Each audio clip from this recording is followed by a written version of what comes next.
자, 업무용수용차 이 제도가 등장하게 된 배경을 좀 생각해 보면 돼. 배경을. 아까 리스 얘기했잖아. 3년 타고 벤치 에스컬레이터 빨간 거, 벤치 에스컬레이터 까만 거, 벤치 에스컬레이터 하얀 거 밉다 이거야. 그래서 좀 길게 타라 이거야. 어떻게 길게 타게 할까? 5년 정액법 강제 상각으로. 5년 정액법 강제 상각. 그죠? 그럼 사업주들은 어떤 생각을 하는데 여태 리스 계약 뭐 이런 게 항상 3년, 4년 이랬는데 5년? 1, 2년 더 타지 뭐? 1, 2년 더 타지 뭐? 그래서 오케이 했는데 알고 보니까 한 해의 감가상각비가 800만 원만 인정이 되네. 800만 원만. 벤츠 S클래스 까만색 샀다라고 가정할게. 얼마인데? 2억이야. 그러면 한 해의 감가상각비가 800만 원만 인정이 되네. 그러면 몇 년 동안 감가상각을 해야 돼? 암산 빨리 해보세요. 살짝 계산기 있어야 돼. 몇 년? 벤츠 S클래스 까만 거 2억. 800만 원씩 감가상각하면 몇 년 동안 감가상각 해야 돼? 25년? 그 전에 사장이 먼저 죽었어요. 길게 타라 이 얘기야.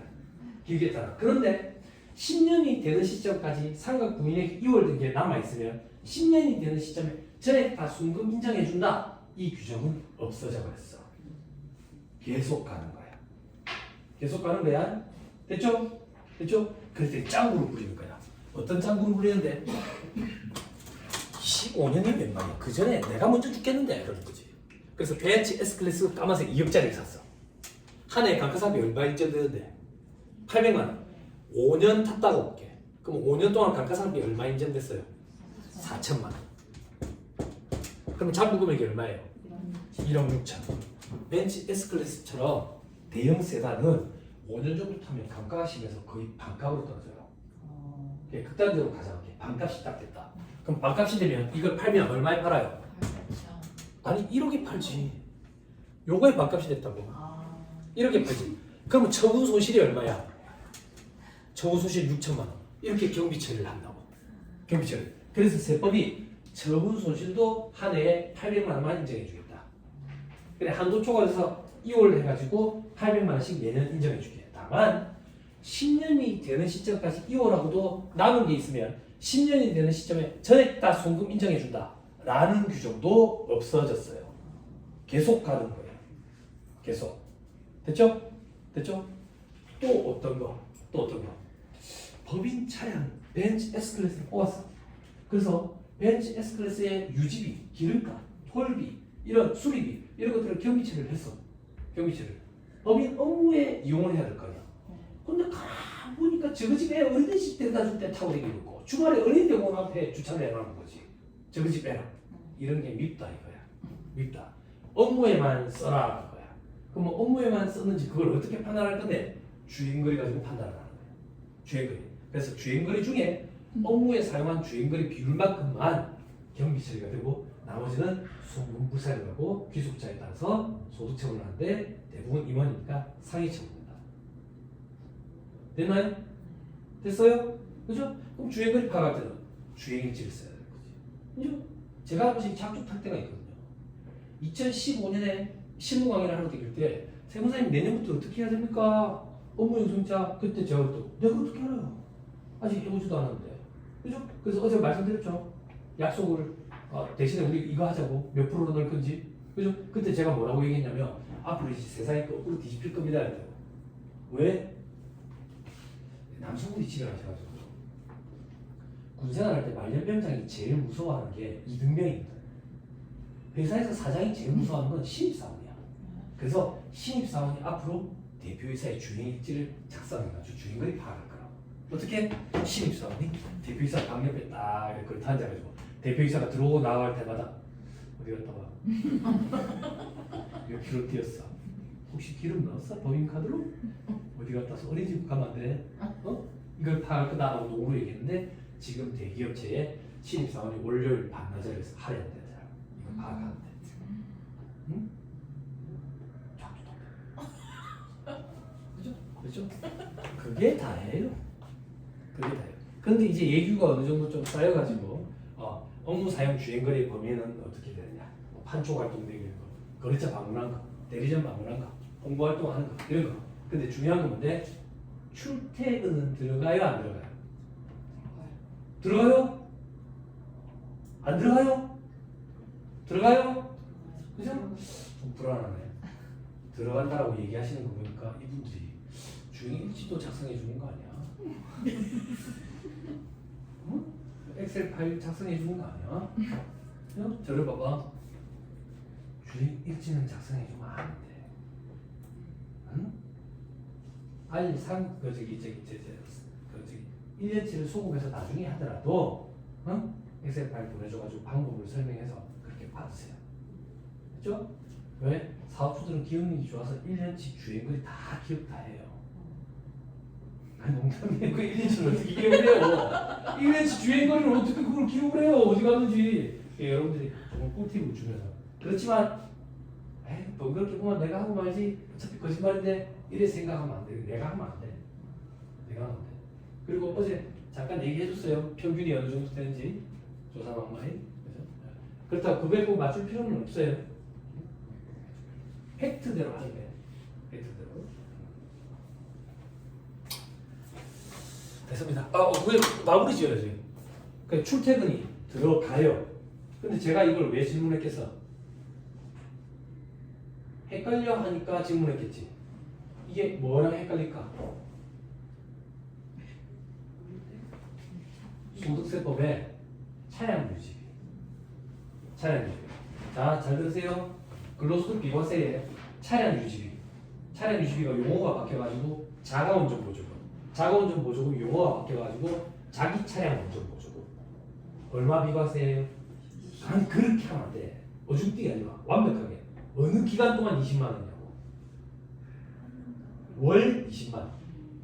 아 당연하죠. 이래 생각하면 돼. 월 20이랑 연 240원 달라. 그게 완벽하게 해야 된다고. 생산직 근로자 등이 받는 시간의 근무 수당이 연 240이야. 그거랑 월 20은 완전 다른 거야. 월 20이야. 그러면 자가운전 보조금, 차량 유지비, 자기 차량 운전 보조금 이게 같은 말이라는 걸 알아야 예규가 읽어지지. 그럼 도와주세요. 월 20만 원 비과세 요건이 어떻게 돼요? 종업원 본인 소유의 차량을 업무 수행에 이용을 하고 실비정산을 받는 대신에 회사의 지급 기준에 따라 받는 금액 중 월 20만 원 이내의 금액. 종업원 본인 소유의 차량을 업무 수행에 이용을 하고 실비정산을 받는 대신에 회사의 지급 기준에 따라 받는 금액 중 월 20만 원 이내의 금액. 그때 그 업무 수행의 범위에 출퇴근이 들어가야 안 들어가요? 들어가면 안 돼요. 그러면 출퇴근 보조비가 돼가지고 근로소득으로 과세돼요. 그거랑 헷갈린다고 일부러 짚어드리는 거예요. 어머, 자 취임새 그만. 붙이는 고수가 된 느낌. 업무용 수용차는 출퇴근이 들어가네. 됐죠? 그러면 마무리합시다. 이거 손에 묻힌 김에. 예전에는 리스나 렌트가 개인 자영업자들 전유물이었는데 이제는 직장인들도 리스나 렌트를 하니까 종업원 본인 소유 차량뿐만 아니라 종업원 본인 명의로 리스나 렌트한 차량도 포함이 돼. 세법에 임차한 차량이라고 돼 있어. 됐죠? 공동명의는 됩니까? 어제 얘기해줬어요? 아니요. 안 해줬어요? 했어요. 가스차 공동명의 돼요? 와이프랑 공동명의? 차량 유지비? 자가운전 보조금? 안 했어요? 어디서 무슨 소리 하고 되겠지? 자가운전 보조금 비과세 할 때 종업원 본인 소유의 차량이어야 되잖아. 와이프랑 공동명의 차량이래. 그럼 돼요? 얘기 안 했는가 보죠. 돼요 안 돼요? 응? 와이프랑은 안 되고 부부 공동명의는 돼요. 그죠? 그 얘기 안 했어요? 그죠? 근데 부부 공동명의는 거의 없겠죠. 그죠? 할아버지랑 공동명의가 안 됐다고. 그거 좀 주의하시라고요. 그렇죠? 그 정도 합시다. 그거 말고 뭐 여러분들 비과세 관심 건 10대밖에 돼 있어요. 그죠? 10대 20만 원 그래도 어디에요? 비율로 따지면 2배죠? 100% 인상됐죠? 100% 인상돼도 금액이 작긴 하지만. 그죠? 됐습니다. 업무용 순차는 그렇게 보시면 됩니다. 저를 또 보세요. 그럼 도대체 업무용 순차의 범위는 어떻게 되냐 이거야. 업무용 순차라고 법인에서 업무용 순차 관련된 유지비용 그렇게 처리를 한다네. 그지? 이 업무용 순차의 범위는 개별 소비세법상 과세대 상승용차라고. 어디서 많이 들어봤는데 어디서 들어봤는데 부가가치세법에 매입세 불공제 있죠. 그죠? 토지 자본적 지출 관련된 매입세, 사업과 관련 없는 지출에 대한 매입세, 세금계산서나 혹은 세금계산서 합계표 불성실 관련된 매입세, 비영업용 소형 승용차 구입 임차 유지와 관련된 매입세, 접대비 관련 매입세, 등록점 매입세, 면세사업 관련 매입세, 간주임대료 매입세 이랬대요. 이 중에 비영업용 소형 승용차 끝까지 구입 임차 유지와 관련된 매입세, 비영업용 소형 승용차 구입할 때 부가가치세 매입세 공제 안 된다. 임차 리스나 렌트할 때 매입세 공제 안 된다. 그죠? 리스나 렌트하는데 계산서 발급되는데 부가세가 어디 있습니까? 리스 회사랑 계약을 하고 제조회사로부터 직접 받으면 제조회사에서 세금계산서 끊어줘요. 만약에 이게 비용도 소형 승차가 아니라 다른 부출을 하면 매입세 공제 받아야 될 거 아니에요. 그럴 때는 그렇게 한다고. 자, 그다음 유지, 기름값, 수리비 매입세 공제가 안 된다고. 그때 비영업용 소형 승차의 범위가 개별 소비세 포함 과세대 상승용차예요. 그럼 개별 소비세 포함 과세대 상승용차는 뭔데? 업무용 승용차 규정의 범위가 겹친다 그 얘기야. 정원 8인 이하의 승용 자동차를 말해. 정원 8인 이하는 8인은 포함이 돼야 안 돼요? 되는 거예요. 되는 거예요. 그럼 문제가 뭔데? 카니발이 문제예요.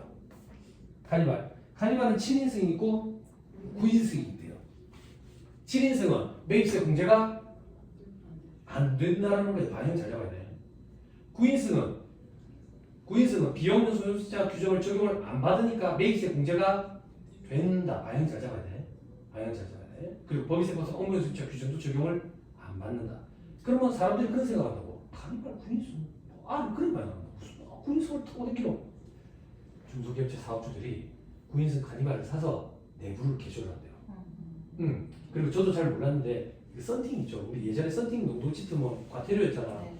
그 법이 없어졌다네.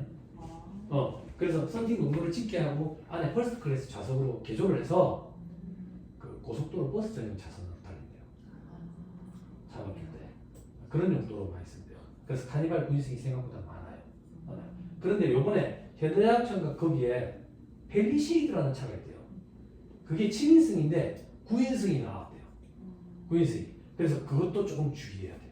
물론 구세자 홈택스에 들어가가지고 검색하고 이거 다 검색할 수 있지만, 그런데 다만 배기량이 1000cc 이내인 것으로서 길이 3.6, 폭 1.6 이내인 것은 제외.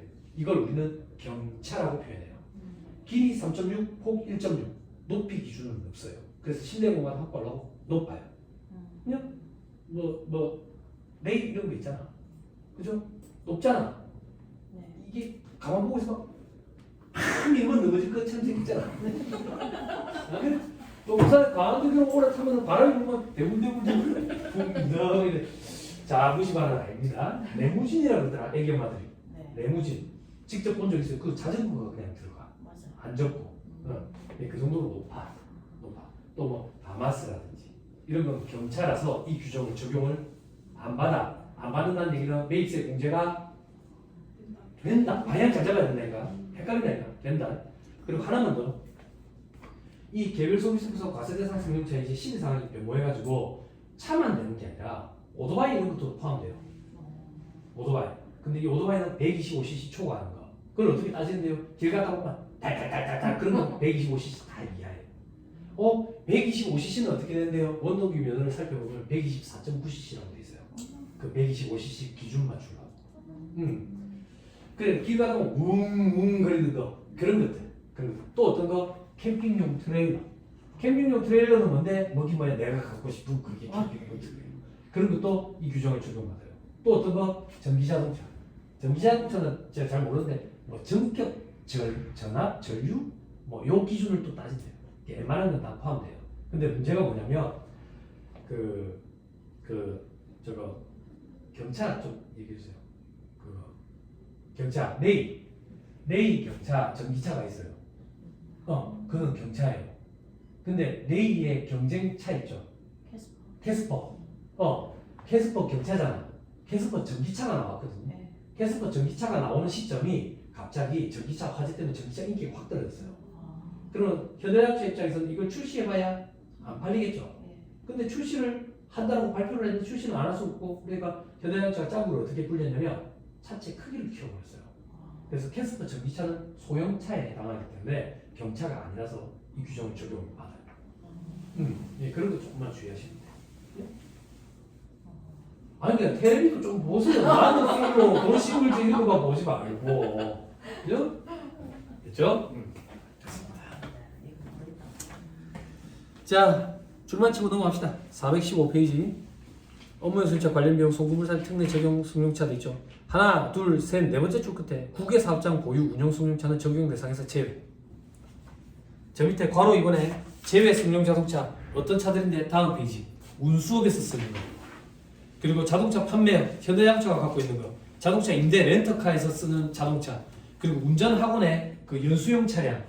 그리고 경비 업무를 하는 경비원, 세콤이나 캡스의 출동 차량, 한정된 출동 차량으로 이런 것들은 업무용 승용차 규정 적용 안 받는다. 밑에 반가로 이거는 운구용 승용차. 또 어떤 게 있느냐면 자율주행 테스트용 차량. 그죠? 그러니까 오늘같이 비 오는 날은 밤에 주의해야 돼. 연배 있으신 분들은. 밤에 우산을 쓰고 하는데 캄캄한데 횡단보도에 초록불로 바뀌었는데 차가 옆에서 탁 서는데 사람이 없어. 사람이 기절한다고 기절해. 그 자율주행 자동차.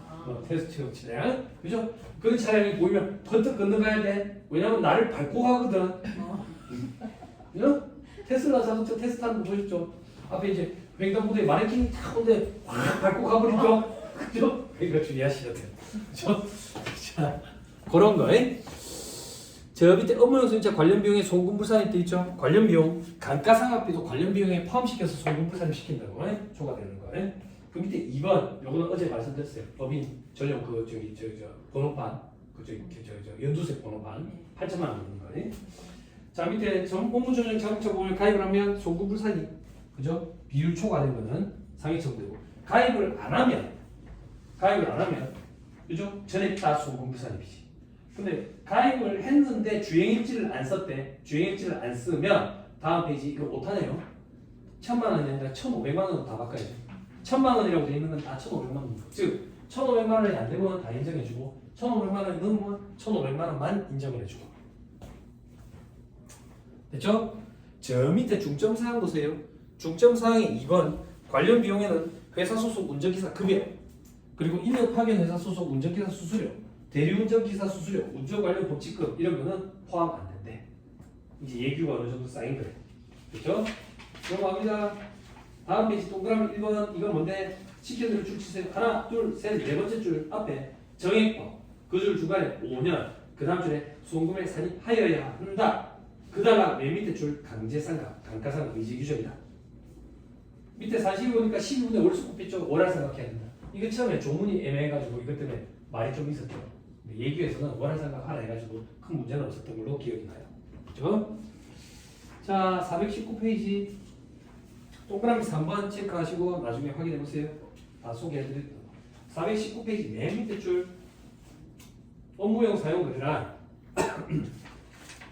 제조 판매 시설 등 해당 법인의 사업장 방문, 거래처, 대리점 방문, 회의 참석, 판촉 활동, 출퇴근도 들어가인 출퇴근. 됐지요? 동그라미 2번 운행 기록은 작성 비치하고 있다가 하나, 둘, 세 번째 줄 세무서장이 요구하면 즉시 제출해야 돼.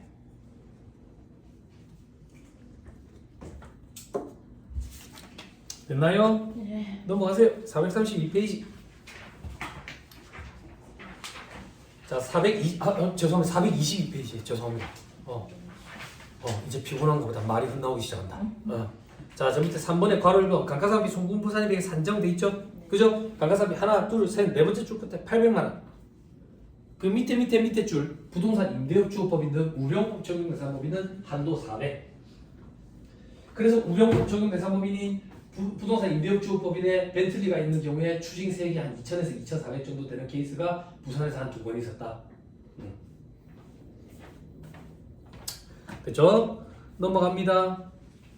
다음 페이지 423페이지 반가로 2번 임차료 돼 있죠? 리스나 렌트예요. 동그라미 1번 여신 전문 금융업법에 따라 등록한 시설 대여업자로부터 임차한 승용차 돼 있죠? 저를 보세요.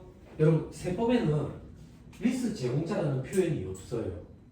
이걸 시설 대여업자라고 해요. 리스를 시설 대여업이라고 하고 그걸 아셔야 예규가 읽어질 거예요. 요 리스를 얘기하는 거예요. 동그라미 2번은 렌트를 얘기하는 거예요. 여러분 뭐 다른 세무사들 견해가 어떤지 모르겠는데 제가 판단할 때는 좀 그런데 예전에 그런 말이 있었어요. 처음에 이 규정이 들어왔을 때 렌트가 리스보다 유리하다던데 뭐 이런 말도 있었는데 제가 볼 때는 똑같아요. 뭐 경비 처리가 많이 된다 이런 말이 있는데 그렇지 않아요. 그렇지 않아요? 예, 그 사정에 따라 가지고 할부가 날지 이제 현금으로 주는 거 날지 리스가 날지 렌트가 날지 그거는 이제 본인이 판단할 내용이죠. 그죠? 여러분들은 뭐든 경비 처리되는 건 똑같다. 다만 이자 그리고 대출 한도 그리고 그 건강보험료에 미치는 영향 이런 것들을 조금 알려드려야죠. 그죠?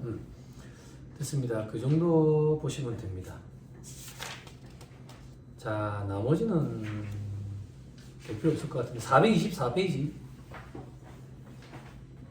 424페이지에 감가상각비 한도 초과액의 송금 추인돼 있죠. 동그라미 3번 임차용 승용차 취득 시 리스로 타던 거를 나중에 인수를 해버린 거야. 리스 기간 종료됐을 때 그때 해당 업무용 승용차의 리스 기간에 대한 감가상각비 한도 초과액은 다음 3년도부터 800만 원씩 한도로 송금에 산입하는 거다. 됐죠?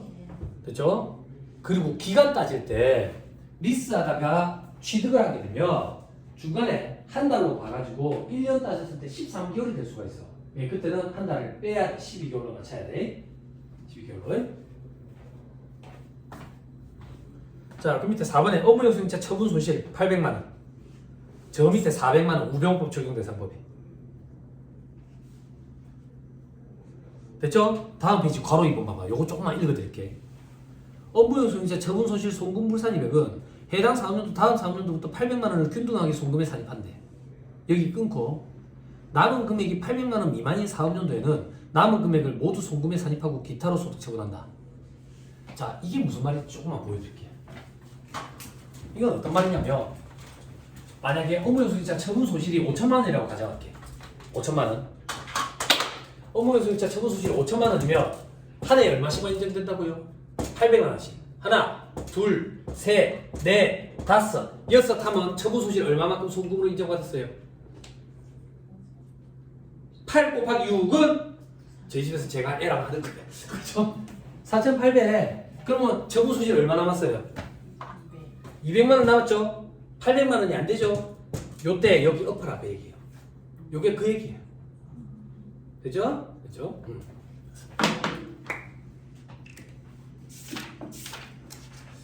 다 왔습니다. 428페이지 보세요.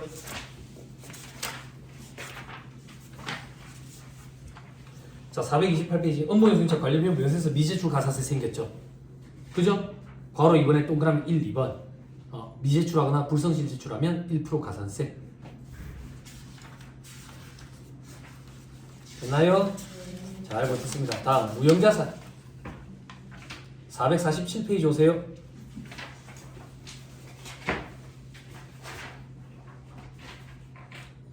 자, 참고삼아 내용 요소의 1번에 영업권, 디자인권, 신형신한권, 상표권 이런 거 5년이네요. 그 밑에 특허권은 또 7년이네요. 됐죠? 자, 넘어갑니다. 450페이지 괄호 4번에 반가로 1번 소프트웨어 돼 있죠? 동그라미 2번 첫째 줄 끝에 기구 및 비품으로 본대. 5년 정률로 해야 돼. 저 밑에 반가로 2번에 홈페이지도 저기 기구 및 비품으로 봐. 5년 정률이야. 나머지 볼 필요 없습니다. 453페이지 기타 비유동자산. 기타가 뭐라 했어요 아까? 보지 말라는 게 기타더라. 그죠? 이연복이세 자산 부채 이런 거예요. 454페이지 유동부채 단기 차입금 빨리 갚아야 되는 거겠지. 458페이지 금융부채 그죠? 돈으로 갚아야 되는 게 금융부채지. 자, 462페이지 비유동부채 한참 뒤에 갚아야 비유동부채지. 쭉쭉 넘어가세요. 469페이지 나왔네. 대충이다. 그죠? 그죠? 기다리고 고대하던 대충이다. 그죠? 눈물을 흘리면서 집에 갈 수 있겠다. 그죠? 자, 대충에 대해서 여러분들 관심사는 뭐죠? 여러분들 관심사는 DC형이죠. 그래서 DB형에 대해서는 크게 안 할 거예요. 어려워하시더라고. 퇴직연금과 관련된 부담금 명세서 이거 작성은 안 할 거예요. 그럼 여러분들이 대충에서 DC형에서 궁금한 거 임원 퇴직금 한도. 첫 번째, 임원 퇴직금 한도는 언제 계산하는데요? 이거 제일 많이 물어봐. 언제 계산하냐면 임원 퇴직금 불입할 때 있죠. 그때는 전부 다 송금 인정해줘. 그게 무슨 말인데요? 한도 이런 거 안 갖다 대. 실질적으로 퇴직해가지고 퇴직금을 받아갈 때 그때 한도를 갖다 대. 그때. 됐죠? 됐죠? 그러면 지금부터 뭘 할 건데 임원 퇴직금 한도 규정을 할 거예요. 한도 규정을 할 건데 경력이 많으신 언니분들은 임원 퇴직금 한도 규정이 머릿속에 다 있어요. 그런데 문제가 뭔데 소득세법이랑 법인세법을 헷갈려요. 소득세법에도 임원퇴직금 한도 규정이 있고요. 법인세법에도 임원퇴직금 한도 규정이 있어요. 강의할 때마다 스트레스 받아 미치겠는 거예요. 법인세법 얘기하고 있는데 언니들 자꾸 소득세법 얘기하고 어떻게 하면 좋을까? 한 번에 다 보여주자. 그래서 숫자를 간단한 숫자 1,000원, 100원 이런 식으로 해가지고 법인세법이랑 소득세법, 임원퇴직금 한도 규정 한 번에 볼 거예요. 한 번에. 그죠? 책이 없어요. 좀 써야 돼요. 안 보이잖아. 응? 펜이 안 보이잖아요. 이게 안 보여. 그러네. 반은 거 아닙니다. 우리는 알고 있죠. 그죠? 우리 둘이서 서울에서 얘기하고 있으면 서울 사람들이 뭐라 하는지 알아요? 일본 사람인가?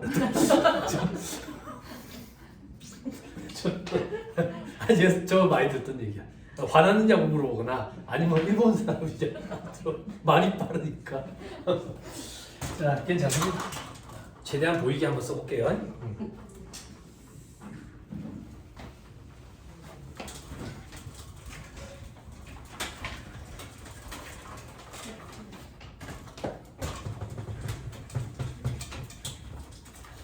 시장에 펜 이거 좀 잘 보이는 거 없을까?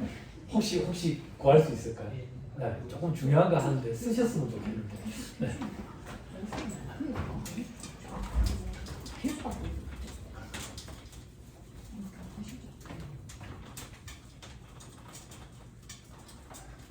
아 이건 좀 꼭 쓰셨으면 좋겠거든요. 그래서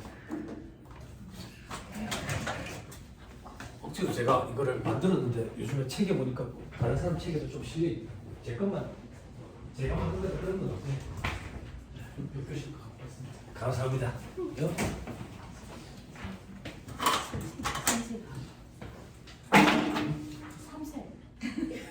삼세? 세 가지 색깔 아니에요? 삼세? 아, 두 가지 색깔. 아 경력이 면제인데 제가 두 가지만 도 충분하다. 그죠? 자, 그죠? 강사가 경력이 많으면 졸려고 폼 잡는 것도 보인다. 아까 졸려고 폼 잡는데 뜨끔하셨던 분들 있죠? 그죠? 눈이 살짝 이런데 그지? 지금 보세요. 지금 보세요. 버겁더라도 갖고 가셔야 돼요. 대표이사가 퇴직한다고 볼게요. 와, 보인다. 내가 와. 확실히 처음에 힘들다 보니까 이게 아무것도 아닌데 이 감사함을 느끼고. 예. 네. 자, 법인 대표이사가 퇴직합니다. 퇴직을 명목으로 퇴직금을 줘요. 얼마 주는데? 1,000원 준다고 가져갈게요. 1,000원. 그럼 일단 뭐부터 판단해야 되냐면 세법에서는 이게 현실적인 퇴직이 맞는지부터 판단을 해야 돼요. 현실적인 퇴직에 해당하지 않는데 퇴직금을 지급하면 업무무관 가지급금 처리돼요. 그래서 동생들은 퇴직금을 지급한 게 부인되네 송금불산이 상여 이렇게 하는데 상여하면 안 돼. 업무무관 가지급금으로 보기 때문에 송금불산이 유보 이렇게 해가지고 유보 잔액을 남겨놔야 돼. 남겨놔야 된다고. 그래서 특수관계에 대한 업무무관 가지급금 불이익 4가지. 지급자 송금불산이 인정이자 계산 대소주납 설정돼서 재권에서 배제되고 대소금 송금사입도 안 되고 요거를 하는 거야. 요거를 됐죠? 그럼 지금은 현실적인 퇴직 사유가 맞다라고 가정하고 하자고. 현실적인 퇴직 사유 맞아. 그럼 저 퇴직금은 송금으로 인정이 되겠지. 그런데 퇴직금을 지급하는 법인 단계에서 이 퇴직금을 인건비로 송금 삽입시켜야 되는데 한도 규정을 한번 갖다 댄다고 얘기야. 왜 한도 규정을 갖다 대는데 장난칠 소지가 많기 때문에. 그러면 왜 직원들한테는 그런 게 없는데 많이 안 준다고. 임원들만 가능성이 있다고. 그래서 임원 퇴직금 한도를 갖다 대는 거야.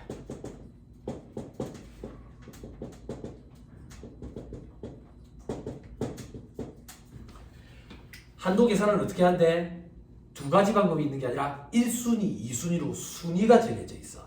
그때 1순위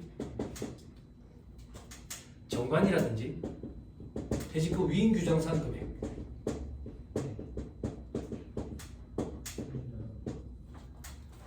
됐어요? 됐나요? 됐죠? 근데 가정을 할게. 어떤 가정? 정관이라든지 퇴직금 위임 규정이 없는 회사는 없어. 다 있어. 그렇지만 없으면 어떻게 되는지 가정을 할게. 산식 한 번만 보여주려고. 없으면 어떻게 되는데? 2순위. 산식에 따른 금액으로 해. 그 산식이 어떻게 되는데 퇴직 전 1년간 총급여 요걸 10으로 나눠. 그리고 근속연수를 곱해. 근속연수는 어떻게 계산하는데 월알로 계산해. 같이 한번 연습해 볼게. 이 대표이사가 20년 6개월 15일 일했다고 볼게. 20년 6개월 15일 일했다. 그러면 20과 12분의 6, 7, 25일 7, 그냥 5일이면 7, 7 여기는 버림이에요. 그게 무슨 말인데 세법에는 반올림 이런 거 없어. 반올림 알죠? 옥림이 성나성이 몰라요. 몰라요? 우리나라 성형 기술이 엄청나잖아요. 귀를 성형했잖아. 옥림이 몰라? 성나성이? 개딸? 알아요. 알아요? 그러니까 친분 혹시 있어요? 저도 그래요. 걔는 저를 몰라요. 네. 저는 알지. 반올림 이런 거 없어요. 없어요? 됐죠? 지금 저 뒤에 경력 많은 언니 지금 헷갈렸거든요. 저 언니가 왜 올림이라고 얘기하는데 소득세법에는 올림이에요. 이쪽에서 보여줄 거예요. 자, 그럼 퇴직 전 1년간 총급여에는 어떤 것들이 들어가는데 1년 동안 받은 총급여. 근데 여기서 배제되는 게 있어요. 비과세 되는 거. 뭐 우리 비과세 되는 거 자본적 보조금이나 식대받기 때 있겠어. 또 어떤 거 인정상여. 송금불사일 때는 인건비. 그리고 퇴직소득으로 인해서 퇴직으로 인해서 받은 금액 중 퇴직소득에 속하지 아니하는 금액. 그게 도대체 뭔데? 소득세법에서 부인되는 거. 또 마지막 한 게 뭔데? 직무발명보상금 아까. 그러니까 통상적으로 발생하는 급여가 아니라고 보는 거지. 갑자기 한번 빵 터진 거니까 이걸 가지고 한두 개 사람은 안 된다는 얘기지. 됐어요? 됐죠? 됐죠? 그럼 여기서 조금만 더 어려운 얘기 할게요. 회사마다 이게 다 있겠죠? 그죠? 근데 누가 퇴직이야? 그럼 이거 만들 때 저 사람이 영향력이 없겠어요? 그죠? 그럼 한도에 넘게끔 저걸 만들겠어요? 한도 초과되게끔 위임 규정을 만들겠냐고? 몽땅 갖고 가고 싶은데. 그죠? 그죠? 그런데 몽땅 갖고 가면 부인돼요. 한도 규정은 낸데 한도에 만약에 100배를 갖고 간다. 그 100배를 갖고 다 부인된다. 그 얘기. 어떻게 부인되는데? 잉여금 처분에 의한 상여로 부인돼요. 잉여금 처분에 의한 상여가 뭔지 잠깐 설명해야 돼요. 자, 잉여금 처분에 의한 상여는 이런 거예요. 자, 보세요. 법인세는 따라와야 돼. 포기하면 안 돼. 지금 포기하면 내년에 이거 또 온다고. 그래놓고 이거 할 때 또 포기한다고. 아, 확인됐네. 작년에 이거 할 때 포기했구나 이렇게. 그죠? 그렇게 고시생들도 매년 와. 힘든 파트에서 포기해가지고 다음 년도 봄이 되면 봄바람 살랑살랑 뭐 누가 시험 보러 간다던데 회사 생활 더럽고 앵꼬 근데 나 그때 그만 공부를 할걸 그래 또 와. 그래놓고 대충 보면 아 내가 이것 때문에 포기했었구나 확인하고 또 포기하고. 그죠? 올림픽 저시로 매달 학원을 왔다가 그러다 보니까 나보다 학원에 더 오래 있고. 아니 무슨 소리가 아닌데. 우리도 시원 살 파인데. 자, 칠판. 법인세는 입금해서 송금을 차감하지. 그러면 손익이 나오지. 플러스로 합시다. 이익. 이 이익이 오랫동안 쌓이면 잉여금이지. 잉여금 처분에 의한 상여는 뭐냐면 잉여금을 처분했다는 얘기야. 잉여금을 처분하면 차변에 오겠지. 대변에는 뭐 현금 보통 예금 일을 합시다. 이 잉여금 처분한 걸 상여라는 인건비 비용 처리했다고 얘기야. 이걸 송금으로 인정해 줄 거냐 이거야. 이걸 송금으로 인정해 줘 버리면 잉여금 처분이 송금이 되니까 돌고 도는 순환 논리가 생기버려. 그래서 순환 논리를 막기 위해서 송금 불사를 해. 정관이나 위임서 규정상 금액을 지급을 하면 세법 법인세법상 한도 내의 금액이니까 송금으로 인정된다고 되어 있지만 부당하게 많은 금액을 지급 기준으로 만들어서 갖고 가면 잉여금 처분에 의한 상해 처분에서 불이시게 된다. 그래서 이 바닥에서는 잉여금 처분에 의한 상해가 거의 강합니다. 저걸 갖다 대면 좀 이따 적들이 또 얘기할 거지만. 오케이? 됐어요? 적대비에서 발생됐어. 저기. 됐죠? 지울게요. 자, 그럼 어떻게 할래? 간단한 숫자로 보자. 1이든 2든 뭐든 간에 아무튼 계산을 했더니 800원이라고 가져갈게. 800원. 그럼 한도가 800원이라는 얘기는 나머지 200원은 송금불사입됐다는 얘기야. 임원 퇴직금 한도 초과액 200 상해 처분된다고. 됐어요? 됐어요? 자, 이제 대표이사 입장이에요. 대표이사 입장에서는 퇴직을 명목으로 지금 1,000원을 받았죠. 1,000원을 받았는데 200원은 근로소득세 계산 구조에 집어넣어야 되는 거야. 나머지 800원만 가지고 따져보는 거지. 나머지 800 가지고 따진다는 얘기가 뭡니까? 퇴직소득세 계산 구조에 넣어야 되는 거 아닙니까? 아니야. 그럼 뭘 하는데요? 임원 퇴직금 한도 규정을 갖다 댄다고. 방금 갖다 댔잖아. 소득세법에도 임원 퇴직금 한도 규정이 있다. 또 갖다 댄다고. 자, 임원 퇴직금 한도 규정.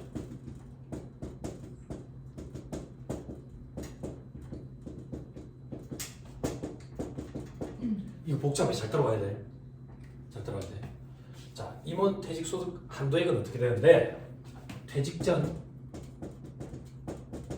3년간 연평균급여 요거를 10으로 나눠 그리고 근속연수를 곱한다고 해. 근속연수 연습해보자. 20년 6개월 15일 20과 12분의 여기 7이야 이거 올림피아. 됐어요? 그럼 칠판 봐봐. 퇴직 전 1년간 총급여, 퇴직 전 3년간 연평균급여.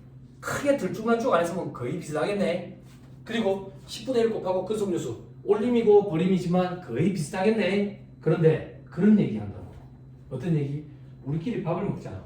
우리끼리 밥을 먹으면 언니 이번에 1년 근속했다며 한 달치 정도 퇴직금으로 쌓이겠네. 이런 얘기를 해. 근데 임원들은 밥을 먹으면서 1년 근속했다고 석 달치 급여 정도 퇴직금으로 쌓이겠네. 5달치 급여 정도 퇴직금으로 쌓이겠네. 이렇게 얘기한다고. 그래서 석 달치, 5달치를 우리는 매수라고 표현해. 매수. 그래서 임원들은 매수만큼 퇴직금을 받아가. 그래서 한도에도 배수를 적용해. 그 배수가 몇 배수인데 3배수야. 지금부터 복잡하니까 쓰지 말고 설명드려요. 3배수라고요. 여기까지 됐어요? 된다요? 자, 이제 시작하는 거야. 근데 저 3배수가 2배수로 개정이 일어나. 2배수로. 근데 법은 소급 적용을 안 한다고. 그래서 저 개정이 2020년부터 적용이 돼. 그럼 이 임원이 과거부터 근속을 해서 2019년 말까지 근속했기 때문에 받는 퇴직금에 대해서는 3배수 곱한 한도랑 비교를 해야 되고 2020년 1월 1일부터 지금까지 근속했기 때문에 받는 퇴직금에 대해서는 2배수 곱한 한도랑 비교를 해야 돼. 포기하지 마. 괜찮아. 지금 벌써 지 듣기 시작하면 머리 다 돌아가죠. 포기하지 마. 그런데 소득세법상 임원 퇴직소득 한도 규정이 2012년에 생겼어. 그래서 소급 적용하면 안 되거든. 그래서 2011년 말까지 근속했기 때문에 받아야 되는 퇴직금에 대해서는 한도 같은 거 안 떴대. 그럼 결국 사실은 2012년 1월 1일부터 2019년 말까지의 3배수, 2020년 1월 1일부터 지금까지 2배수. 이렇게 해서 한도를 갖다 댄다. 기분 좋게 해드릴게. 기분 좋게. 뭐가 기분 좋은데? 프로그램에 산식이 다 세팅돼 있어서 계산을 지가 알아서 다 해줘. 그래서 그럼 뭐 한다고 저런 거 보여준대. 네 지식 자랑하는 거야? 사람 손이 타는 게 있어. 사람 손이. 어떤 사람 손이 타는데 법은 소급 적용을 안 한댔지. 그래서 2012년 1월 1일에 임원퇴직소득 한도 규정이 생겼댔잖아. 그래서 세법이 어떤 선택권을 줬냐면 혹시나 너 그 회사 정반이나 퇴직금 위임 규정상 그 위임 규정에 2011년 말까지 근속한 퇴직금 부분을 이렇게 계산한다라는 산식이 있으면 그걸로 해도 된대. 그럼 그걸로 안 하면 어떻게 하는데? 월할로 안 보내 프로그램이 지가. 그런데 2012년 1월 1일자로 임원 퇴직금 한도 규정이 생긴다는 게 이 바닥에 2011년 말에 다 다 이미 기대를 다 갖고 있어가지고 웬만한 회사는 그 규정을 다 만들어놨어.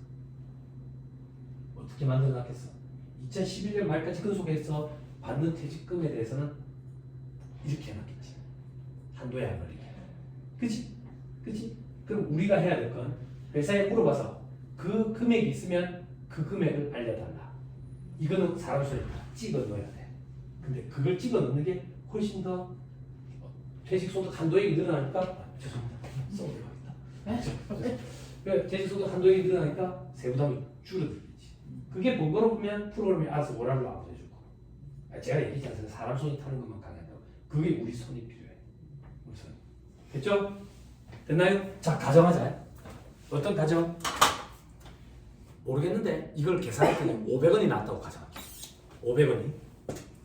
그러면 이 중에 500원만 퇴직소득세 계산 구조에 넣고 나머지 300원은 근로소득세 계산 구조에 넣는다는 얘기야. 됐어요? 뭐가 됐는데 2012년에 소득세법상 임원 퇴직금 한도 규정이 도입될 때 이 바닥에 시그널이 잘못 부여됐어. 어떻게? 사업주들이 뭐야? 이제 임원 퇴직금 그 3배밖에 못 받아간다는데 3배밖에 못 받아간다는 데가 아니라 많이 갖고 갈 수 있는데 한도까지는 퇴직소득세 계산 구조에 넣고 나머지는 근로소득세 계산 구조에 집어넣는다는 얘기지 퇴직금을 이거밖에 못 받아가는 얘기가 아니야. 근데 시장에는 그렇게 받아들인 사업주들이 많았다 그 당시에. 근데 상식적으로 생각해봐. 20년 넘게 근속하면서 저것만 퇴직금으로 받고 집에 갈 생각이 있어요? 없지. 됐어요? 됐죠? 오케이 됐습니다. 이 정도 하시면 됩니다.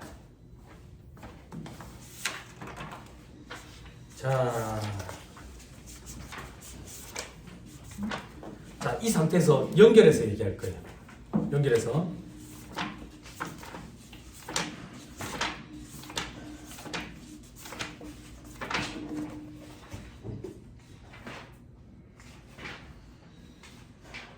자, 저 뒤에는 필요 없거든요. 뒤에 필요 없는데 하나만 제가 체크해 드리려고.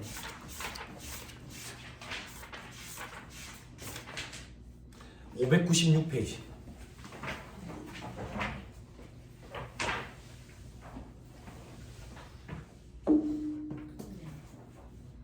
판매 잔여금 있죠? 네. 그죠? 여러분 요거 얘기하면서 접대비랑 지금 임명청의 사연을 같이 묶어서 얘기할 거예요. 요거만 하고 쉬는 시간 잠깐 드릴게요. 됐죠? 저거 지워도 될까요?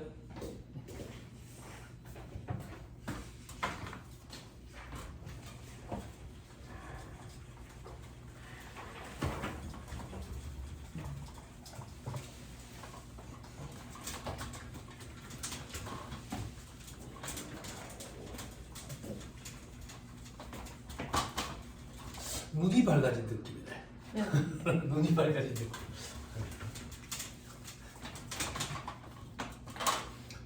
자, 잘 따라오세요. 잘 따라오세요. 이해하는 게 필요하니까. 아, 분위기가 안 좋아졌다.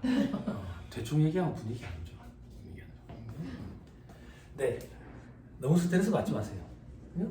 열심히 하면서 시간이 지나면 어느 순간 또 돼요. 이게 와, 이런 거 진짜 사람이 못하겠는데 그 정도는 아니거든요. 생소한 느낌이 좀 강하죠. 그죠? 어차피 우리 여기 뼈를 묻을 거잖아.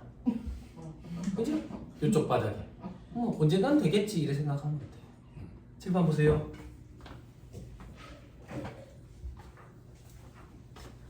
자 보세요. 잘 따라와야 돼. 부가가치세요. 자, 공급하는 자가 있고요. 공급받는 자가 있어요. 공급하는 자가 재화를 공급해요. 재화를 공급. 자, 트레이닝 합시다. 돈은 누가 누구한테 줘야 돼요? 받는 자가 공급단체에 돈을 줘야 돼요. 이 돈이 대가성이 있는 돈이에요. 부가가치세 케이스가 참 다양하거든요. 부가가치세 실무 강의 제의가 들어오면 엄청 부담스러울 정도로 강의하는 강사가 부담스러울 정도로 케이스가 다양해요. 그러면 그럴 때일수록 기본 원칙을 따져야 돼. 어떻게? 돈을 누가 누구한테 줘야 되는 건데?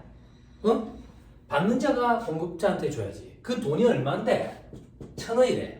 요것만 대가성이 있는 돈이고 부가세 과표 신고할 때 과표에 들어가는 금액이라고.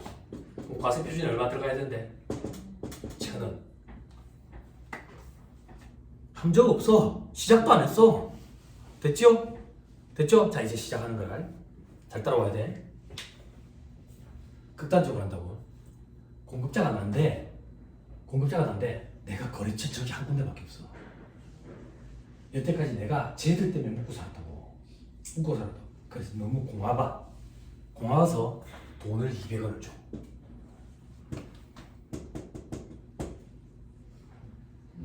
자 봐봐. 나 지금 물건 팔고 돈 얼마 받았어요? 돈 얼마 줬어요? 200. 그럼 수중에 얼마 남아있어요? 자 다시 부가세 신고합시다. 부가세 과표에 얼마가 들어가야 돼요? 1,000원 800원 뭐지? 혹시 1,200원도 있어? 나랑 안 맞는 거야? 나랑 안 맞는 게 앞으로 뭐지? 더 하는 사람 있어? 안 맞는 거야? 800원이 1,000원이에요 1,000원이지 누가 누구한테 돈을 줘야 되는데 받는 자가 공급자한테 줘야 되니까요. 그게 대가성 있는 돈이라고. 됐어요? 됐나요? 아 됐어요? 안 됐어요? 됐죠? 자 이제 법인세 신고해 봅시다. 법인세 신고할 때 200원 준 거 이거 뭘로 처리해야 돼요? 이게 판매 관리비라고. 판매 장려금, 판관비. 그래서 판관비로 송금 처리한다 그 얘기야. 됐어요? 안 어렵죠? 안 어렵죠? 자 다시 칠판. 자 내가 얘들이 너무 고마워서 돈을 200원을 줬는데 이 돈 200원이 그냥 주머니에 손을 넣던 200원이 있어서 준 게 아니야. 얘들을 만나서 얘기를 하는 거야. 여태까지 너 때문에 먹고 살아서 참 고맙다. 그래서 내가 보답하는 차원에서 앞으로 너가 우리에서 물건을 사가면 그 중에 20%를 리베이트 형태로 지급할게 라고 약정을 내렸어. 약정. 자 다시 부가세 신고하자고. 자 부가세 과표에 얼마가 들어가야 돼? 1,200원 누구야? 자꾸 1,200원 하지마 놀리는 거야. 대부분 안 올 거라고. 1,000원이 들어가야 돼? 800원이 들어가야 돼? 800원이야. 800원. 그럼 200원은 마이너스 전표를 친다는 얘기야. 마이너스 전표. 이게 뭔데? 매출 애누리 처리하는 거야. 매출 애누리. 그럼 우리가 난걱정을 또 해줘야지. 난걱정. 그럼 얘들 걱정을 해주자고. 얘들은 뭘로 처리하겠어? 매입 애누리지 뭐야. 그죠? 됐어요? 됐어요? 아, 아직 어려운 거 안 했어. 아직 어려운 거 안 했어. 그죠? 수업 들으시는 분들은 항상 어느 지역을 가나 어려운 표정을 지으면 저 자식이 일찍 맞춰주겠지라는 착각들을 많이 합니다. 10년 넘게 강의하면서 단 한 번도 일찍 맞춰본 적이 없다. 일자목이 있어서 팔을 못 내리는데도 시간은 꽉 찼다고. 꽉 찼다고. 그러니까 그런 기대는 하지 마세요. 칠판 집중하세요. 내가 얘들 때문에 먹고 살아. 너무 고마워. 너무 고마운데 돈을 줄 수가 없어. 회계 처리가 복잡해서. 그래서 우리 회사 뭐 하는 회사인데 노트북 만드는 회사야. 그래서 노트북을 하나 줬어.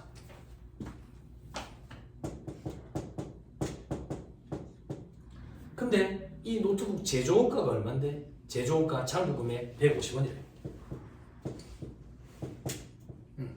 이걸 갖다 팔면 얼만데? 시가는 200원. 다시 부가세 신고해 봅시다. 부가세 신고. 요거 치우고 요거는 판매 장려금이야. 노트북만 가지고 가자. 노트북만 가지고 가자는 얘기는 뭔데? 물건 팔아가지고 돈 1,000원 받은 거 요거 일단 지우자. 요거 지우고 노트북 준 거 요거부터 의사결정해야지. 부가세 신고 때 과표에 저 숫자를 넣을 거야 말 거야부터 해야지. 넣어요 안 넣어요? 두 개밖에 없잖아. 세모는 없어. 학교에 애들 중간고사 OX 냈는데 세모 놀리는 거야. 앞에 불러냈어. OX 문제를 냈는데 빈칸으로 내주는 애들은 도대체 뭐야? 불만인 거야? 언니 해주세요. 저 노트북 준 걸 과표의 숫자를 넣어요 안 넣어요? 힌트. 과표의 숫자를 넣어요 안 넣어요? 부가세 과세를 해요 안 해요? 안 해요. 해요. 안 해요. 해요. 안 해요. 해야 될 것 같은데는 뭐 그런 말은 싫어요. 해요. 안 해요. 안 해요. 해요. 왜? 남들이 예스할 때 노 할 줄 알아야지. 그죠? 해요까지는 다들 알아요. 자, 언니 얘기해 주세요. 동생이 물어요. 왜 해요, 언니? 이걸 답을 해줘야지, 언니가 이제. 내가 거래처 사장한테 노트북을 줬어. 왜 노트북을 줬겠어? 예뻐서? 이게 뭐야?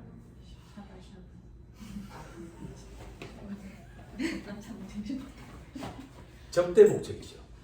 접대 목적. 여러분 부가가치세법에 간주공급이라고 들어보셨죠?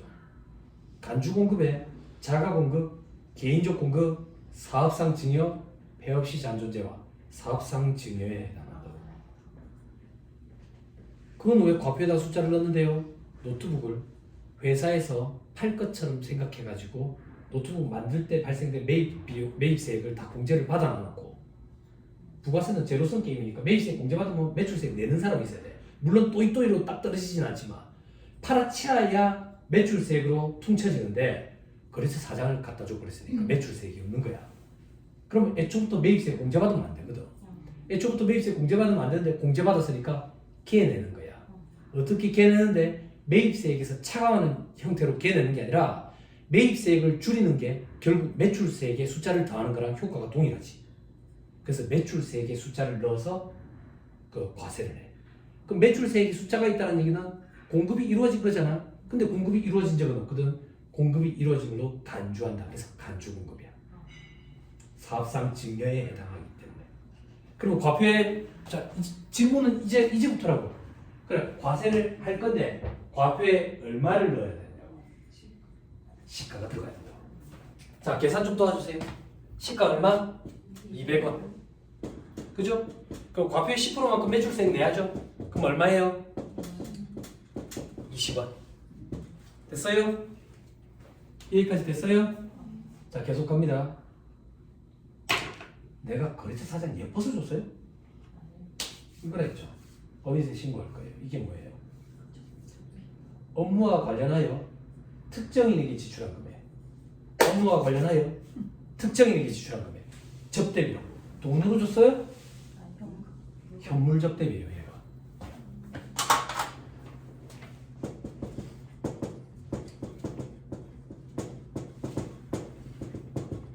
됐어요? 됐나요? 접대비는 업무와 관련해서 지출한 금액이기 때문에 송금으로 인정해 주는 게 원칙이에요. 다만 너무 많이 지출하면 위화감 조성 등 사회적인 문제 때문에 한도를 정해놔놓고 한도 내에서만 송금을 인정하는 결산 조정 사항이라고. 그죠? 그러면 한도랑 비교해 봐야 되겠네. 한도는 프로그램이 지가 해준다고 봐. 한도랑 비교하는 현물 접대비는 얼마냐고. 그래야 비교를 할 거 아니야. 현물 접대비 얼마예요? 또 해봅시다. 오늘 마지막 날이니까 200 발 들지 않을 겁니다 진짜. 150 왜 손 안 들었어요? 왜 손 안 들었어요? 어? 여기 언니 왜 손 안 들었어요? 손을 안 들어야지. 손을 안 들어야지. 왜? 현물 접대비는 220원이니까. 4월이 돼버렸네. 어디서 신고가 끝이 나버렸는데. 그치? 자, 이 220원을 지금부터 쪼갤 거야. 200원에 20원을 더한 거라고. 200원이 의미하는 건 뭐예요? 둘 중에 큰 거예요.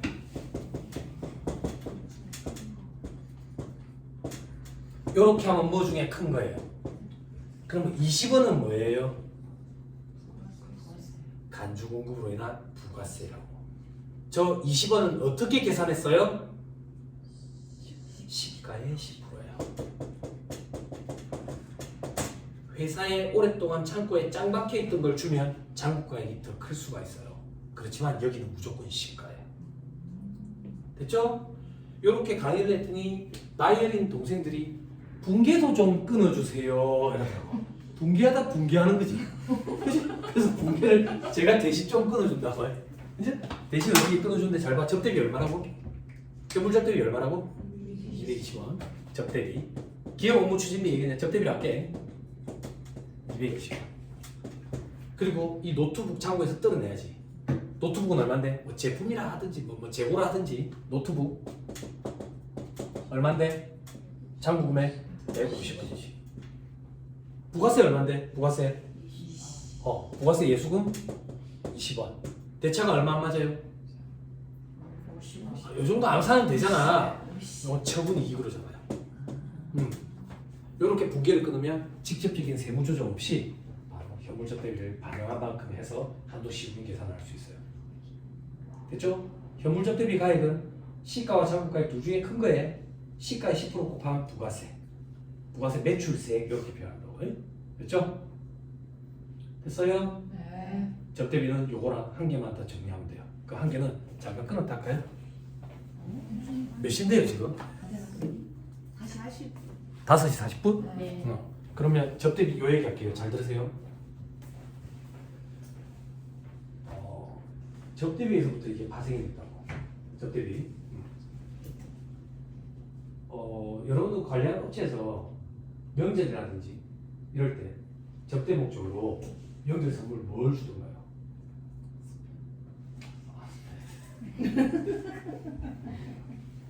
스팸은 면세를 해야 되는 거 아니야? 기초생활 필수 재활용이잖아. 난 스팸 없이 밥을 못 먹어. 그럼 면세해야지. 쌀은 면세인데 왜 스팸 먹고 하세요? 응? 다른 거. 샴푸. 예, 알겠습니다. 예, 알겠습니다. 제가 원하는 답변은 뭐냐면 상품권이에요. 상품권. 그러면 제가 여러분들한테 물어보고 싶은 건 왜 상품권으로 명절 선물을 하냐고. 왜 상품권으로 하냐고. 상품권은 부가가치세 과세 문제가 하나 생겨요. 우리 방금 노트북으로 주니까 걔 냈잖아, 세금. 상품권은 부가세 공사 과세 대상 거래 어제 얘기했죠. 재화의 공급, 용리의 공급, 재화의 수입. 상품권은 재화가 아니래요. 재화의 의미 들어가잖아요. 그럼 세법에서는 상품권을 뭘로 본대? 돈으로 봐요. 그래서 상품권을 사고 팔면 돈 주고 돈 받고 돈 주고 돈 받고로 봐요. 그래서 부가세를 과세 안 한다고. 부가세를 과세 안 하니까 추징될 일도 없으니까 그걸 명절 선물을 주는 거예요. 부가세 과세 문제가 깔끔하기 때문에. 됐어요? 그런데 이것 때문에 어떤 문제가 생기냐? 세무조사가 와요. 세무조사 나오면 그 상품권을 누구한테 줬는지 자료를 달란다고. 자, 예를 들어 볼게요. 암산되는지 좀 해줘보세요. 상품권 10만원짜리로 요번에 명절 때 거래처에 돌리려고 상품권 10억원치를 사왔어요. 10억원치. 그럼 한 만장 되나요? 그냥? 몇 장 되는지 모르겠지만 아무튼 세무조사 나와가지고 그 상품권 10억원치 누구한테 줬는지 자료를 달라요. 10만원짜리. 그걸로 자료 파악이 될까요? 다 됩니다. 다 돼. 어떻게 다 되는데? 일선 기업체에서 명절 때 거래처에 이제 상품권 돌리러 가잖아. 그럼 뭐 팀장이 어떻게 하냐? 너 오늘 그 누구만 나온다댔노? 그 A 회사 그건 누가 나온다대? 정부랑 상무 나온다고? 그럼 정부 한 50회라, 상무 한 30회라. 이게 계획이 이미 다 짜져 있어요. 다 짜져 있다고. 그런데 내놓지는 못하는 거예요. 이 사람들한테 피해갈까 봐. 그래서 내놓지 못하면 세무조사 때 대표자가 갖고 올 빚이 대표자 상해처럼 되는 거예요. 여기서 문제가 발생되기 시작했어요. 근데 세무서의 입장도 이해가 되긴 해요. 왜? 여러분들 큰 기업체 예전엔 너무 예전인데 예전에는 그런 일들이 있었어요. 어떤 일들? 대표자가 총무팀장한테 그러는 거예요. 상품권 왔나? 상품권 왔나? 예, 상품권 왔습니다. 한 20만 원씩만 갖고 와라. 그 개인적인 용도로 막 쓰고 그러는 거예요. 세무서에서는 그런 걸 좀 파악하고 싶은 거예요. 파악하고. 그런데 우리 입장에서는 상대방한테 피해갈까봐 꺼내놓지를 못하는 거죠. 꺼내놓지. 그러면 대표자 상해 처분 되니까 송금불사입 되고 대표자 상해. 송금불사입 되니까 법인 입장에서 경비 처리도 안 되죠. 그리고 대표자 상해 처분 되니까 근로소득세 과세되죠. 그러니까 대표자가 짱을 갖고 있는 거예요. 어떤 짝으로 불리는데 어차피 기업유치도 안 되고 내한테 상여금을 명절 때 그냥 내한테 10억 원의 상여를 드리라. 그럼 상여는 인건비니까 송금 경비처리 되고 그 10억으로 상품 사서 돌리자 이거야. 그랬더니 임여금 처분에 의한 상여로 부인시켜버리는 거예요. 그 임여금 처분에 의한 상여가 아까 얘기했던 그거예요. 그래서 퇴직금도 한도를 크게 규정을 지어놔놓고 그만큼을 갖고 와. 그러면 한도 내의 금액이니까 문제없잖아. 세법적으로 임여금 처분에 의한 상여로 부인시켜버려요. 그러면 도대체 얼마만큼 금액만 갖고 가야지 부인이 안 되는데 기준이 없어요. 근데 카더라는 게 있어요. 카더라. 서울에는 7배수까지 갖고 왔는데도 이따 카더라. 부산 경남에는 5배수까지 갖고 왔는데도 이따 카더라. 이런 거 있어요. 됐어요? 그죠? 그리고 조금만 더 얘기하면 전산이 이제는 받쳐줘요. 뭘 받쳐주는데 세무서에서는 접대 상대방이 누군지 알고 싶어하는 이유 중에 또 하나는 그 사람한테 기타 소득을 과세하고 싶어서 그런 거예요. 여태까지 왜 안 했는데 전산이 그 정도로 뒷받침이 안 했는데 이제는 돼요. 그래서 제 개인적인 생각을 조금 말씀드리면 향후 몇 년 내에 접대비 한도 초과액이 기타 사유 유출이 아니라 귀속자를 가리는 시대가 올 수도 있을 것 같아요.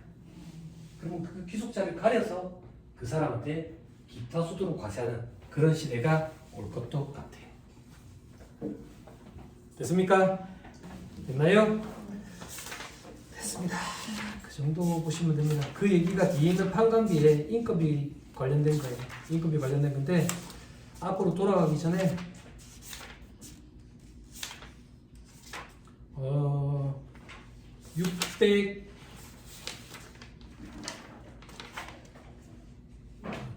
604페이지로 와보세요.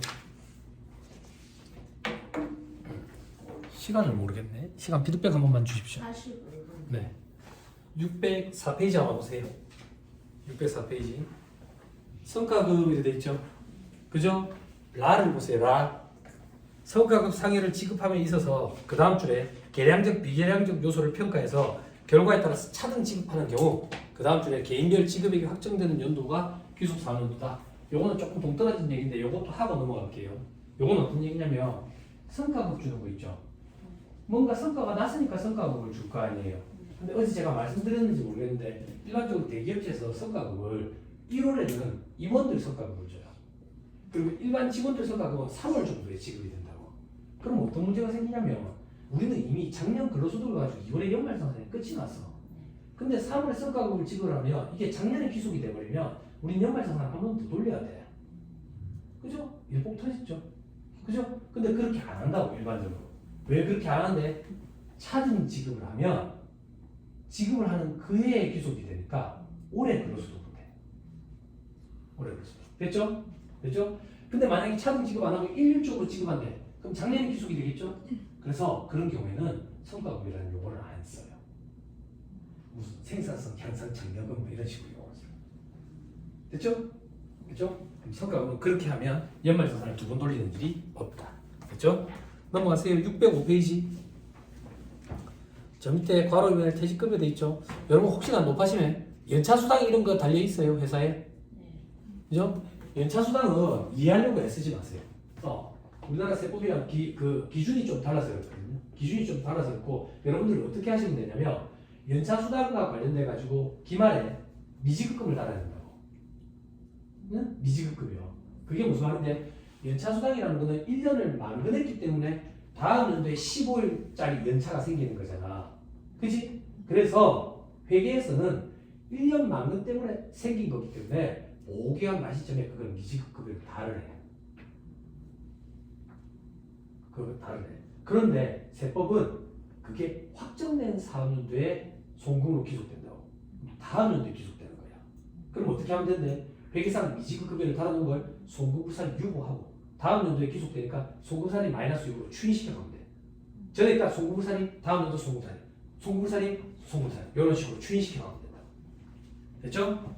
됐죠? 자, 저 밑에 퇴직급여. 현실적인 퇴직 여부, 그죠? 직원이 임원으로 취임하면 현실적인 퇴직이 맞습니다. 됐죠? 왜? 우리 보통 직원이라 그러면 사원, 대리, 과장, 차장, 부장 여기까지가 직원. 그리고 이사, 상무, 정무, 부사장, 사장, 임원 관계가 달라. 직원일 때는 종속적인 위치에 있어. 그런데 임원이 되는 순간부터 위임관계로 바뀌어. 위임관계로 바뀐다는 얘기가 뭡니까? 직원일 때는 회사가 망하면 집에 가면 돼. 자소서 새로 써서. 근데 임원일 때는 교도소로 가야 돼. 그렇게 위임관계다 이렇게 생각하면 돼. 됐죠? 관계가 달라지기 때문에 그때 현실적인 퇴직으로 봐가지고 퇴직금리 정산이 이루어진다고. 됐죠? 됐습니다. 넘어갑니다. 퇴직금 중간정산 이런 건 보지 마세요. 608페이지.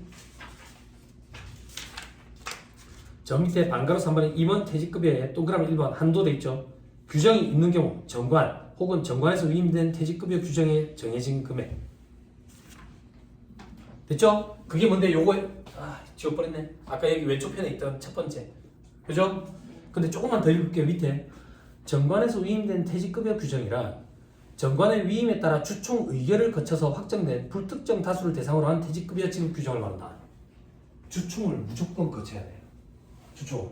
이사회 결의 이런 거는 퇴직금 위임 규정이 없는 걸로 봐버려요. 없는 걸로 봐버리면 어떻게 되는데 다음 페이지에 있는 음령 들어간 이 사실에 따른 거예요. 요게 2순위. 됐죠? 저 밑에 주요 해석 보세요. 주요 해석의 2번 다음은 퇴직급여 지급 규정이 아니라고요. 어떤 거? 동그라미 1번 정관에서 위임 없이 주총을 했대. 동그라미 2번 정관에 위임이 있든 동그라미 3번 정관에 위임이 없든 이사회 결의는 안 돼. 됐나요? 됐습니다. 잘 됐습니다. 다음 페이지. 임원에 대한 퇴직급여 중간정산 허용 여부 됐죠? 그죠? 임원 퇴직금 중간정산. 그죠? 이거는 다음 페이지 현실적인 퇴직에 해당하지 않아 가지급으로 처리된다 돼 있죠? 그래서 사람들이 그런 얘기를 많이 하죠. 임원 퇴직금 중간정산 막혔다고. 근데 막힌 건 아니잖아요. 그죠? 사유에 해당하는 임원 퇴직금 중간정산 합법적으로 받을 수 있습니다. 그 사유가 어떤 사유인데 죽을 병이 걸려가지고 요양을 목적으로 해가지고 간다든지 혹은 현실적으로부터 중간정산으로부터 역산해가지고 1년 내에 주택을 하나도 안 가진 상태에서 첫 주택을 취득을 한대. 그래서 중간정산이 필요하대. 주택 지급 상황으로. 그런 경우에는 중간정산이 허용이 돼요. 근데 그런 케이스가 극히 드무니까 실질적으로 막힌 거나 마찬가지다 라는 표현을 하다 보니까 그런 말들이 나온 것 같아요. 그렇죠? 됐습니다. 다음 613페이지 613페이지에 보시면 저 밑에 복리후생비 있죠? 복리후생비는 큰 문제 없습니다. 전부 다 이제 손금은 인정이 됩니다. 그럼 여러분들이 주의해야 될 건 회사 직원들의 경조사비, 복리후생비, 거래처 사장 경조사비, 접대비, 됐죠?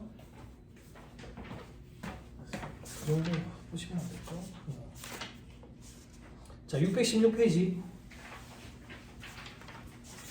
기업 업무 추진비 돼 있죠?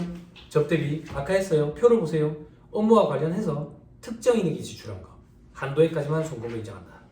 거래권의 약정에 의한 채권의 임의 포기액 금액 돼 있죠? 이것도 설명했어요. 대손 파트에서한테 채권의 임의 포기액은 접대비로 본다지.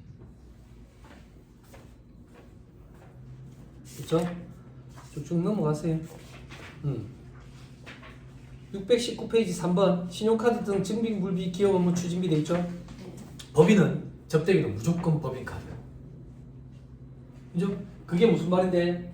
자 봐봐. 우리 법인 운영하는데 소모품 사러 다이소에 갔어.